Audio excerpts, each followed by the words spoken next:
আসসালামু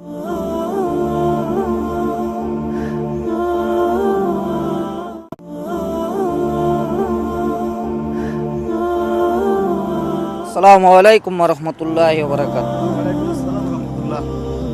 ভাই, আপনি তো মানুষে দেখি যে মসজিদের ভিতরে নামাজ পড়ে, আপনি গাছের উপরেই নামাজ পড়লেন, এটা নামাজ হবে কিনা এটা আমাদেরকে একটু বলবেন?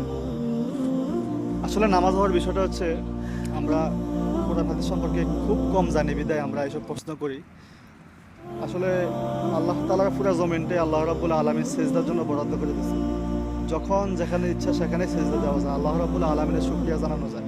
যেহেতু আমি এখানে পার্কে আসছি ঘুরতে, তো এখানে তো আমি চাইলেও মসজিদে গিয়ে শর্ট টাইমে নামাজ পড়তে পারবো না, যেহেতু মাগরিবের নামাজ। অবশ্যই আমাকে শর্ট টাইমে নামাজ পড়তে হবে। তাহলে আমি যদি এই অজুহাতে যদি আজকে নামাজ আমি কাজা আল্লাহর কাছে জবাবদিহি করতে হবে। সেই জন্য আসলে আমি এখানে অজু করার জায়গা আছে, আমি এখানে অজু করে এখানে নামাজ পড়তেছি। আর এখানে নামাজ পড়লে নামাজ ইনশাআল্লাহ যেখানে সুযোগ পাবেন সেখানে নামাজ পড়বেন, সেখানে সেজদা দিবেন। এটা হচ্ছে কোরআন হাদিসের ভাষ্য।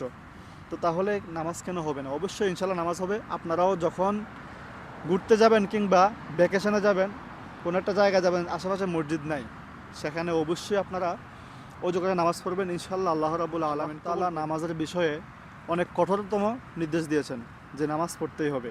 নামাজ না পড়লে একটা মুসলমান কাফেরের পর্যায়ে পৌঁছে যায়। আর আল্লাহ রাব্বুল আলামিন বলেন, ইন্নাস সালাতা তানহা আনিল ফাহশাই ওয়াল মুনকার।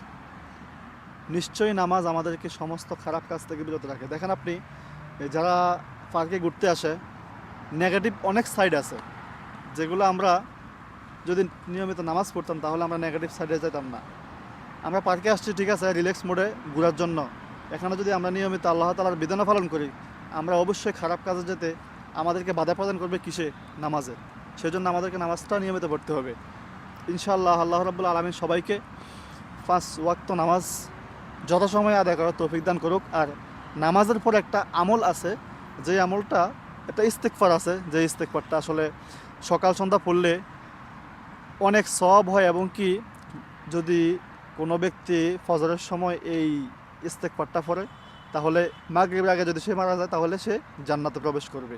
আর যদি কোনো কেউ মাগরিবের সময় মাগরিবের নামাজের পরে যদি কোনো কেউ এই ইস্তেগফারটা পড়ে তাহলে ওই রাতে সে মারা গেলে সে জান্নাতে প্রবেশ করবে ইনশাআল্লাহ। রাসূল সাল্লাল্লাহু আলাইহি সাল্লামের হাদিস। ইস্তেগফারটা হচ্ছে সাইয়্যিদুল ইস্তেগফার। ইনশাআল্লাহ যারা এই সাইয়্যিদুল ইস্তেগফার পারেন না, অবশ্যই আপনারা শিখবেন এবং কি নিয়মিত পড়বেন। কেননা আমরা আমাদের নেক আমল দিয়ে কোনো আমরা জান্নাতে যেতে পারবো না। যদি আল্লাহ তাআলা আমাদেরকে হিসাব চায় তাহলে আমরা কি করতে হবে? যে নির্দিষ্ট কিছু নেক আমল আছে যেগুলো আসলে আল্লাহর কাছে এবং কি আল্লাহ রাসূল সাল্লাল্লাহু আলাইহি সাল্লামের কাছে অধিক প্রিয় আমল, এই আমলগুলো আমরা করে আমরা জান্নাতে যাওয়ার জন্য ইনশাআল্লাহ চেষ্টা করব। আল্লাহ তাআলা আমাদের সকলকে দুনিয়াতে ভালো কাজ করে পরকালে যেন জান্নাত নসিব করে, সেই দোয়াই করি। আমিন। আমিন।